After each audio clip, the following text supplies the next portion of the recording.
Բարի օր, հանրային ռադիոյի եթերում առանց հաղորդաշարի հերթական թողարկումն է, ես Լևոն Սարդարանն եմ, խոսել եւ խոսելու ենք խնդիրների մասին, որոնք հուզում են կամ պետք է հուզեն։ Հասարակությանն այսօր իմ զրուցակիցն է Հայաստանի Հանրապետության արտաքին գործերի նախարարի տեղակալ Վահան Կոստանյանը, բարև ձեզ, պարոն Կոստանյան։ Բարև ձեզ, շնորհակալ եմ հրավերի համար։ Ես եմ շնորհակալ, որ ժամանակ գտաք, մանավանդ տոնական օրով։ Պարոն Կոստանյան, տեսեք, իշխանության ներկայացուցիչները, այդ թվում արտաքին գործերի նախարարության պաշտոնյաները ամեն անգամ այս թեմային անդրադառնալիս ասում են, որ քաղաքական իմաստով ժամանակը պետք է բաժանվի մինչև օգոստոսի 8 եւ օգոստոսի 8-ից հետո, որովհետեւ իրականություն փոխվեց օգոստոսի 8-ով, նախ իրական խաղաղության հասնելու ճանապարհին եւ երկրորդը ապաշրջափակման եւ կոմունիկացիաների բացման տեսանկյունից եւ հասկանալի է, որ այս ամբողջ գործընթացում հիմնական դերակատարը քաղաքական իմաստով կրկին Միացյալ Նահանգներն։ Հիմա տեսեք, քանի որ մենք երբ խոսում ենք այս պահին գոնե կոմունիկացիաների ապաշրջափակման մասին, հիմնական թեման TRIP-ն է, Մեղրիի ճանապարհը, որը Հայաստանն ու Միացյալ Նահանգները պետք է իրականացնեն միասին, բայց այսպես անզեն աչքով նայողի համար, կամ ժողովրդական լեզվով ասած խամ աչքով նայողի համար, այնպեսի տպավորություն է, որ Միացյալ Նահանգները այս գործընթացում այդպես դանդաղ արտասահմանյան ռիթմի մեջ են աշխատում։ Հիմա դա այդպես է, թե ոչ։ Չէ, բացարձակապես չի համաձայնվի, անգամ խամ աչքով նայելու պարագայում պետք է հասկանանք, որ խոսքը գնում է եւի Հայաստանի անկախությունից ի վեր ամենամեծ ծրագրի մասին, որը Հայաստանի Հանրապետությունը պետք է իրականացնի, բնականաբար մեր Միացյալ Նահանգների գործընկերների հետ, եւ մենք շատ լուրջ, շատ ինտենսիվ նախապատրաստական աշխատանքի մեջ են գտնվում։ Վարչապետներ վերջերս նաեւ հայտարարեց, որ քննարկվում է եւ այս պահին մի շրջանակային փաստաթուղթ Հայաստանի եւ Միացյալ Նահանգների մեջ, որով ըստ էության ֆիքսվեն, կարձանագրվեն եւ նաեւ ինչ պակաս կարեւոր չէ, կհանրայնացվեն գլոբալ խաղի կանոնները, թե ինչպես պետք է ստեղծվի կազմակերպությունը հայ-ամերիկյան, որը պիտի գրանցվի Հայաստանում, թե ընդհանուր առմամբ TRIP-ը որպես պրոյեկտ, կոմունիկացիոն պրոյեկտ ինչպես է աշխատելու։ Մենք բավականին մոտ ենք ավարտելու այս փաստաթղթի շուրջ քննարկումները եւ հուսով եմ նոր տարին արդեն կբերի հետնորությունները կավարտենք եւ կհրապարակենք փաստաթուղթը, որը իր հերթին նաեւ կօգնի օգոստոսի 8-ից սկսած մի նոր մանիպուլյացիաների ալիքը հաղթահարելու, թե ամեն դեպքում չնայած նրան, որ օգոստոսի 8-ի փաստաթղթում ծևով սպիտակի վրա գրված են այն բոլոր սկզբունքները, որոնց հիման վրա պիտի ապաշրջափակումը տեղի ունենա, հիմա ավելի շատ դետալներ հայտնի կդառնան եւ կհանրայնացվեն, ըստ էության հասցեագրելու բոլոր այն մտահոգությունները, որ վախերը, որ թե մեր հանրությունը ունի, թե մեր տարբեր գործընկերներ ունեն։ Հիմա տեսեք, այդ շահարկումների անդրադառնանք, տեսեք, շատերը հիմա շատ քիչ են մարդիկ, որոնք ասում են, այ դա միջանցք է, որովհետև ենթադրում եմ վերջապես կարդացել են փաստաթուղթը ինչի մասին է որ խոսքը։ Բայց հիմա այդ նույն մարդիկ մի քիչ ուրիշ ձևով են այդ խնդիրը ներկայացնում, ասում են միջանց դառնալու է։ Այսինքն հիմա միջանցք չի, բայց հետո կդառնա եւ որպես օրինակ իմիջիալոց բերում են հայ-ռուս գազարդի օրինակը, որ ժամանակին այդպես 50-50 էր, հետո դառավ 60-40, հետո դառավ 90-10, հետո այդ 10%-ն ձեռներից վերցրեցին, տեսակ ինչ եղավ։ Եվ ասում են, որ Միացյալ Նահանգները աշխատելու է հենց այդ տրամաբանությամբ։ Մենք ստեղծենք հայ-ամերիկյան մի ընկերություն, որը կաշխատի 50-50 տրամաբանությամբ, հետո ամերիկացիները կասեն շնորհակալություն, հաջողություն մենք ենք անելու։ Հետաքրքիր է, որ մարդիկ, ովքեր այս նախադեպերը ստեղծել են, փորձում են իրենց ստեղծած նախադեպերը պրոյեկտել ուրիշների վրա։ Նման դաս են քաղել։ Գնահատելի է ուրեմն։ Նման ռիսկեր ես չեմ տեսնում, Հայաստանի մասնակցությունը շատ կարևոր է լինելու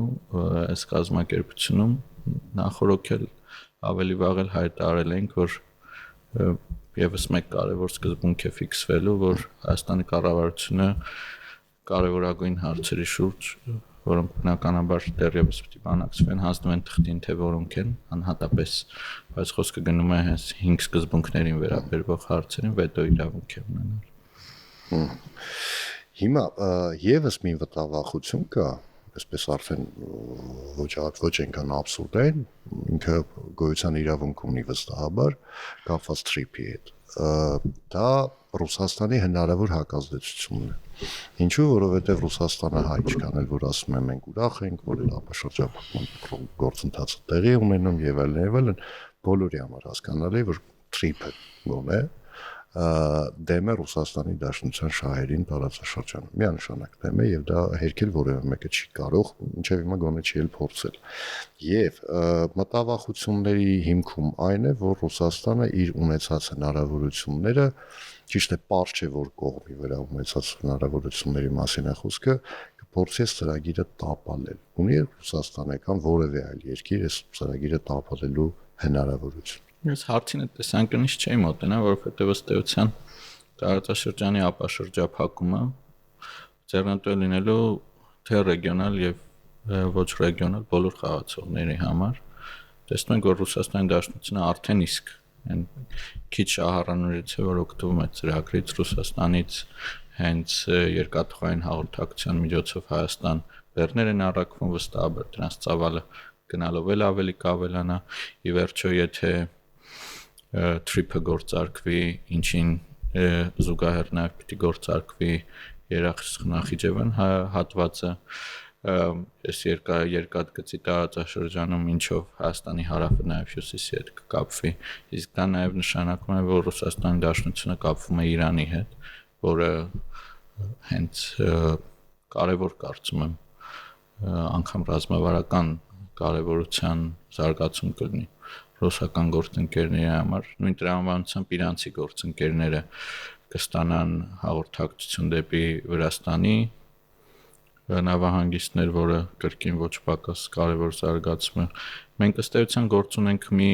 պրոյեկտի հետ, որը հիմք ունի դառնալու գործընկերության եւ լայն գործընկերության բավականին հետաքրքիր պլատֆորմ բոլորի համար։ Իդեպ քանի որ խոսք գնաց Իրանի մասին, օրերս անցած տարվա վերջում ընդունել էիք նորանշանակ դեսպանին Իրանի Իսլամական Հանրապետության եւ թե չեմ սխալվում, դրանց առաջ էլ ինքներդ էիք Իրանում։ Այստեղ բավական բուրըն քննարկման առարկա դարձավ Իրանի գերագույն հոգևոր առաջնորդ Խամենեի տեղակալի խորհրդականի ավելի ճիշտ վելայաթի հայտարարությունը կապված TRIP-ի հետ։ Այնտեղ կա այդ մտավախությունը, թե այն որ համենայն դեպս են ասում, այսինքն պաշտոնական հանդիպումների ժամանակ իրենք մտահոգություններ ունեն կապված TRIP-ի հետ, թե չէ արդեն։ Ճիշտ նշեցիք, որ օգոստոսի 8-ից ընդամենը օրեր անց ես այցելել էի Իրանի Իսլամական Հանրապետություն, ներկայացնելու են զարգացումները, որոնք տեղի են ունեցել, բայց նաև նշեմ, որ կոմունիկացիան նաև մինչև օգոստոսի 8-ն է տեղի ունեցել եւ մեր իրանցի գործընկերների համար անակնկալ չի եղել օգոստոսի 8-ի զարգացումը եւ կարծում եմ, որ Իրանի Իսլամական Հանրապետությունում պրագմատիկ մտածողությունը ցույց է տալիս, որ Իրանին շատ ձեռնտու է ապաշրջափակումը ըստ էության, որ պիտի տեղի ունենա տարածաշրջանում։ Չի կարելի հերքել, որ կապված գաղափարական, աշխարհաքաղաքական իրենց տարբեր դիրքորոշումների եւ զարգացումների հետ Իրանը ունի որոշ մտահոգություններ եւ այս մտահոգությունները քննարկումների ընթացքում հասցեագրվել են արդեն կամ հասցեագրվում են եւ այդ շրջանակային փաստաթուղթն որը կհամաձայնեցվի եւ կհրապարակի վստահաբար կհասցեագրի են մնացյալ մտահոգությունները, որոնց շուրջ քննարկումներ են ունենում մեր իրանցի գործընկերների հետ։ Հիմա եթե շարունակենք խոսել այդ գործարքի պայմանական եմ ասում հատուկ ընդգծում եմ ռադիո լսողների համար ճակերտավոր մութ կողմերին մի այսպիսի զարգացում կա Ռուսաստանը կողմը լալով դեմ է դրամաբանության մեջ նկատի ունեմ։ Ամենադեպս դա որպես փաստարկ բերվում է, այսպես ասեմ, Ռուսաստանի նկատմամբ ոչ այնքան բարյացակամ վերաբերմունք ունեցող շրջանակների կողմից, ասում են, տեսեք, ինչ են անում ռուսները, ասում են, մենք հադեմ չենք, մենք վայ ուրախ ենք, որ դուք վերջապես եւ այլն, բայց մերձ կրեմլյան շրջանակներից վերջին շրջանում էլի սկսել են ակտիվանալ են խոսակցությունները, հա, թող լինի այդ ճանապարհը, բայց այդ ճանապարհի անվտանգությունը պետք է ապահովեն ռուս պայմանական ասած խաղաղապահները եւ որպես դրա հիմնավորում հղում է արվում մեկ այլ փաստաթղթի վրա 2020 թվականի նոյեմբերի 9-ի վրա, որի տակից Հայաստանի Հանրապետությունը ստորագրությունը հետ չի կանչել։ Չգիտեմ ինչի նկատի ունեք դուք կամ ռուս գործընկերները ռուս խաղաղապահների մասին խոսելով ռուս խաղաղապահներին սահմանապահներ, չգիտեմ, զորքեր, իսկ ինչ վերաբերվում է ճանապարհի անվտանգությանը հստակ արձանագրված է, որ ապաշրջափակումը պետք է տեղի ունենա Հայաստանի Հանրապետության ինքնիշխանության եւ իրավազորության շրջանակներում, ինչ նշանակում է, որ մեր բոլոր համապատասխան իրավասու մարմինները իրենց ամբողջ ծավալով պետք է իրականացնեն իրենց վերապահված գործառույթները գետնի վրա։ Կարծում եմ վերջին տարիների զարգացումները եւ քննարկումները ցույց են տալիս, որ այս դիրքորոշումից Հայաստանի Հանրապետությունը չի շեղվել եւ անտրամաբանական կլինի, որ այսօր շեղվի։ Եվ հետաքրքրված լինելով ապաշրջափակման գործընթացով ենթադրում եմ պետքա ավելի պրագմատիկ մոտենալ հարցին եւ ավելի պրագմատիկ առաջարկներ իրականացնել։ Պրագմատիկի հետ կապված արդյոք կարելի է այսպես ընկալել, որ Հայաստանի Հանրապետության վարչապետ Նիկոլ Փաշինյանը իր վերջին ելույթներից մեկում ըստ էության ազդակ ուղարկեց Ռուսաստանի Դաշնությանը, ասաց, որ եթե Ռուսաստանի Դաշնությունն ըստ էության եւ իրականում շահագրգռված է ապաշրջափակման գործընթացով եւ իր մասնակցությամբ դրան, ապա լավ կլինի, որ իր ուշադրությունը կենտրոնացնի հյուսիսային ուղու վրա, այսինքն եկեք մեղրի մասին մոռացեք, բայց կարող եք մասնակցել Ղազախ-Իջևան, Ախուրիկ Կարս այդ հատվածի շահագործմանը, հրավիրում ենք, եկեք, արեք, ուրախ կլինենք։ Ես այս հայտարարությունը այլ կերպ եմ կարդում, սա ազդակ էր, որ չկա միտում ռուսական կողմին դուրս թողնել process-ներից, եթե ռուսական կողմը ինքը իրեն դուրս չթողնի գործընթացներից։ Ինչ վերաբերվում է հարավում կառուցվելիք ենթակառուցվածքներին, ապա հստակ է եւ դա արձանագրված է նաեւ կոնցենսիոն պայմանագրում, որը 2008 թվականին ստորագրվել է, որ այս հնարավոր երկաթուղին, որը պիտի կառուցվի, ապագայում կառուցվելիք երկաթուղին, չի գտնվում հարավկովկասյան երկաթուղիների ակտիվների բալանս։ Ինչը նույնը չէ, երբ որ խոսում ենք հյուսիսում գոյություն ունեցած ենթակառուցվածքների մասին, եւ դրամաբանական է, որ հարավկովկասյան երկաթուղիներ ընկերությունը, որը դուստր ընկերություն է ռուսական երկաթուղիների, եթե շահագրգռված են դրական զարգացումներով եւ գործընթացին շարունակաբար մաս կազմելով, ապա պիտի ներդրումներ իրականացնեն վերակառուցելու համար են ենթակառուցվածքները, որոնք առկա են, բարվոք վիճակում չեն կամ վերականգնման կարիք ունեն, իսկ զարգացումները օգոստոսի 8-ից հետո կարելի ասել, որ շատ ավելի արագացել են ընդհանուր առմամբ process-ները եւ process-ների դինամիկան տարածաշրջանում։ Մեկ տարի առաջ դժվար կլիներ պատկերացնել, որ մի քանի ամսում պայմանավորվածություններ ձեռք կբերվեն ծորենի տրանզիտի հետ կապված, արդեն ուղիղ առևտրի Ադրբեջանի հետ եւ վստահաբար այս դինամիկան էլ ավելի է աճելու եւ Հայաստանի Հանրապետությանը անհրաժեշտ են համապատասխան ենթակառուցվածքներ ապահովելու համար այս դինամիկան։ Իսկ այս համատեքստում նաեւ հյուսիսում երկաթուղային կապի գոյությունը եւ դրա վերականգնումը շատ էական դեր է խաղալ։ Իդեպ քանի որ դինամիկայի մասին այսպես միջանկյալ հարց օրինակ ինձ մի քիչ լարում է այն հանգամանքը, որ տեսեք, Ադրբեջանից բենզին եկավ, ինչ որ քանակությամբ, Ռուսաստանից հացահատիկ է գալիս, Ղազախստանից հացահատիկ է գալիս, այդ ամենը գալիս է Հայաստան, բայց Հայաստանից ոչինչ չի գնում, հակառակ ուղղությունը չի աշխատում դեռ։ Ասենք պայմանական ասած, հայկական կոնյակ չգնաց Ադրբեջան, չգիտեմ, Չիրուչամիջ, էլի եմ ասում պայմանական, Ռուսաստանի Դաշնություն էլի այդ նույն ճանապարհով չգնաց, ինչու։ Ժամանակ այդ հարցի պատասխանել կտա, հիմա քննարկումներ են ընթանում, նաև իդենտիֆիկացնելու համար այն հնարավոր ապրանքատեսակները, որոնք հետաքրքիր կլինեն ադրբեջանական շուկայի համար։ Շատ լավ։ Իդեպ, քանի որ վարչապետի այդ հայտարարությունից խոսեցինք, թեման ես փորձեմ մի քիչ զարգացնել ձեր թույլտվությամբ։ Տեսեք, եղան նաև մեկնաբանություններ, այդ թվում նաև այստեղ իմ հյուրերից մեկը ասեց, որ վարչապետի այդ առաջարկը վերականգնել Իջևան, Ղազախ եւ Ախուրիկ կարս այդ հատվածները ըստ էության մարտահրավեր էր ուղղված ռուսական երկաթուղիներին, այս դեպքում Հարավկովկասյան երկաթուղի փակbaşıնի քրեական ընկերությանը եւ բնականաբար նաև Ռուսաստանի, որտեղ Ռուսաստանը եթե նույնիսկ չկարողանա, ես չեմ ասում չցանկանա, չկարողանա հիմա միջոցներ չունենա այդտեղ ներդրումներ անելու, Հայաստանը ըստ էության Ռուսաստանին ասում է, գիտես չկա, դե ուրեմն ես քեզ խաղից դուրս եմ թողնում, ես կանեմ, ինքս կանեմ, եւ դա բերելու է անխուսափելիորեն Ռուսաստանի հետ հարաբերությունների սրման, այսինքն Հայաստանը միտումնավոր տանում է այդ սրման։ Բացարձակապես չի համաձայնվի։ Այդ ակտիվները, այդ ենթակառուցվածքները գտնվում են Հարավկովկասյան երկաթուղիների կոնցեսիոն ակտիվների ցանկում։ Եվ տրամաբանությունը հուշում է, որ ընկերությունն էլ իր հերթին պիտի շահագրգռված լինի ներդրումներ անելու, հատկապես որ ներդրումային պլան կա հաստատված համաձայնագրով բավականին երկար տարիների համար։ Հա, որի մասին հիշեցին 2 տարի առաջ։ Կարծում եմ դա էլ անտրամաբանական չի, որովհետև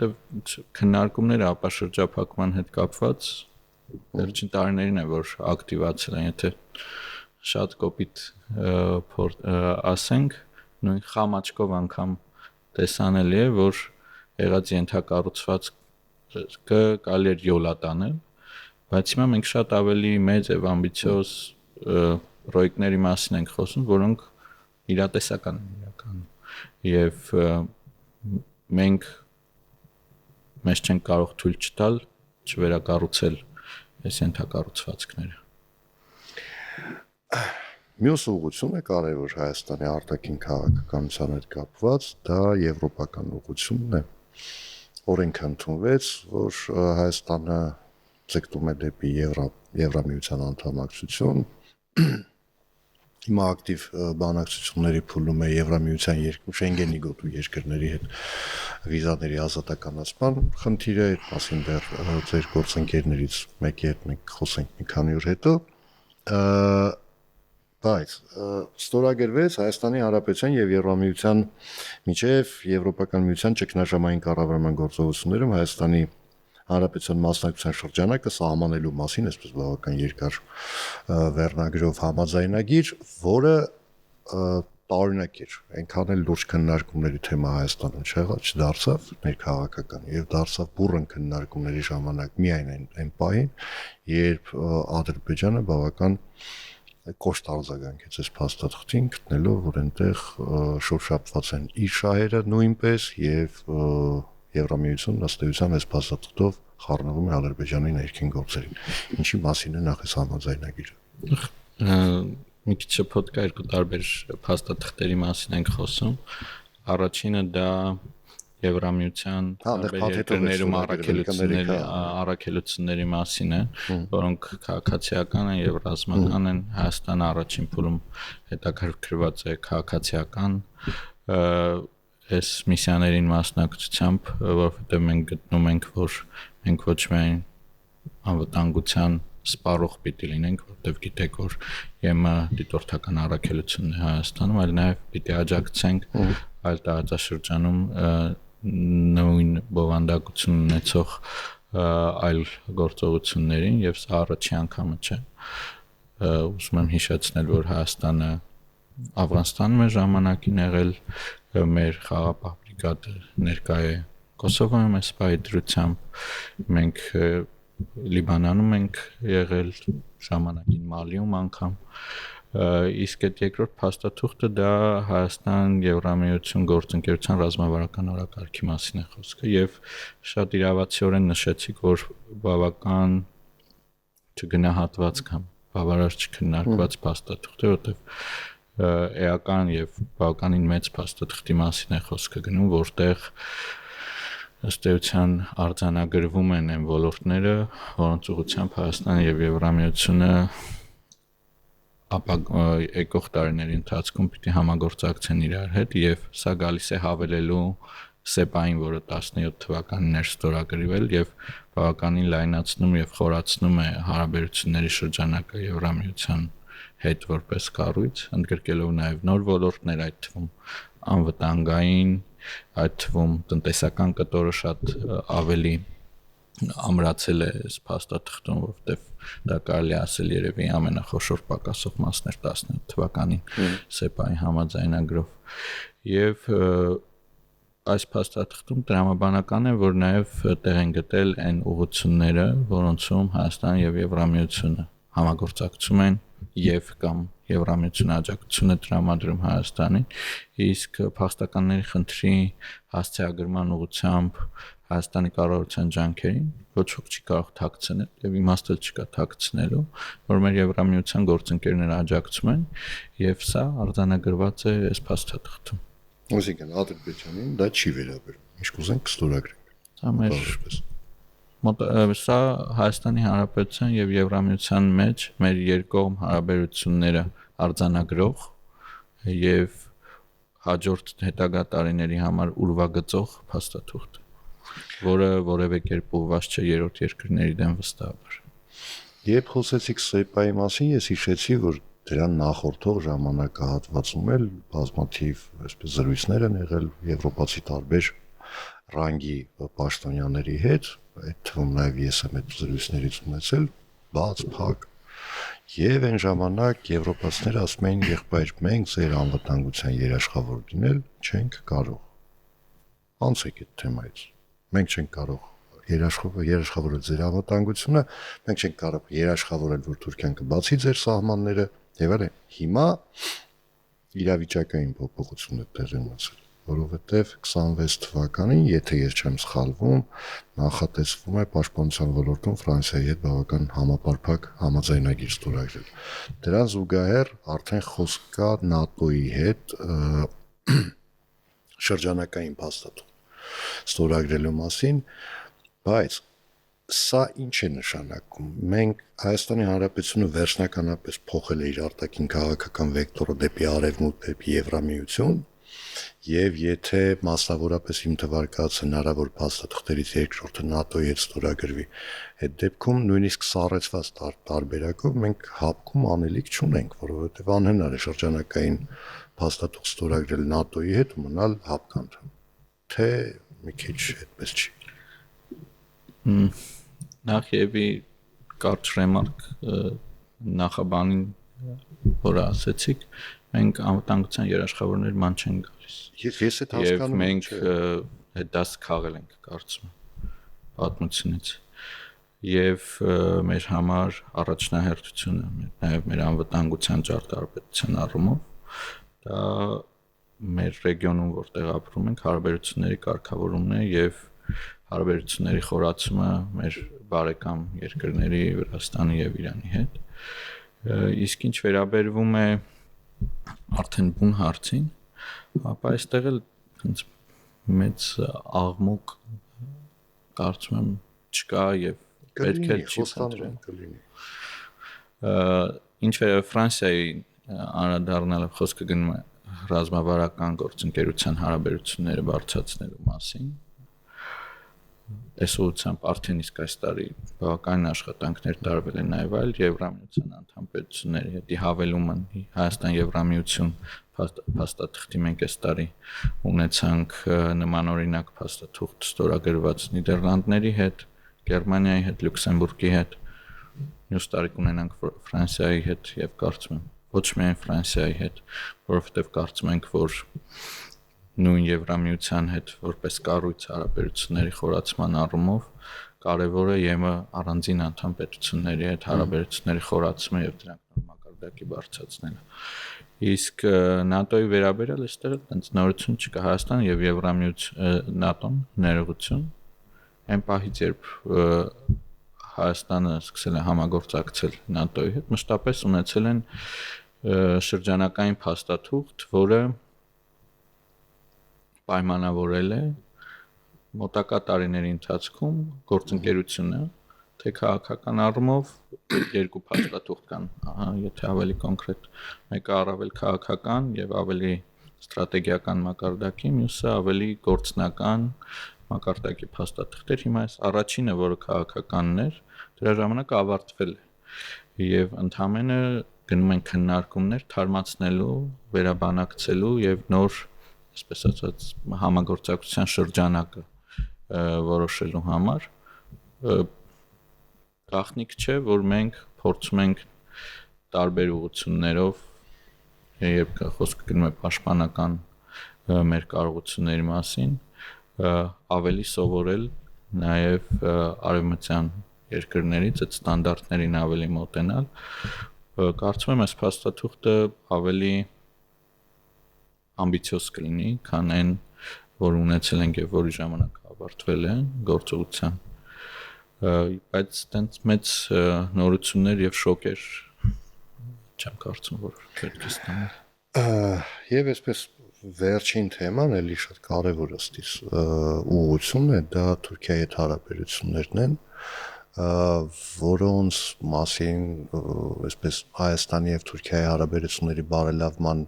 հնարավորությունների մասին այսպես զգուշավոր լավատեսություն կա եւ Երևանի եւ Անկարայի կողմից, բայց սրան զուգահեռ Երևանը ակտիվացրել է իր հարաբերությունները բավականին Թել Ավիվի հետ, Իսրայելի հետ, այն դեպքում բավականին ակտիվացումը ինչու է բնորոշվում։ Դե ժամանակին եթե հաշվենք, որ համարը զրոյական մակարդակի են, զրոյից վերև ցանկացած տիվ արդեն բավական է։ Ամենադեպս վերջին շրջանում այսպես հանդիպումներ կան, քննարկումներ են տեղի ունենում Թել Ավիվից ինչ որ դրական բաներ սկսել ասել ի տարբերություն ժամանակին եղածի, այն ես դա նկատի ունեմ։ Հիմա դրան զուգահեռ Թուրքիա-Իսրայել հարաբերությունները ըստ էության վերածվել են թշնամականի։ Այն աստիճան, որ Թուրքիայում արդեն գոնե այսպես հրապարակային ռետորաբանության տեսանկյունից եմ ասում, արդեն պատրաստվում են Իսրայելի դեմ հնարավոր պատերազմի, ճիշտ է Սիրիայի տարածքում, բայց եւ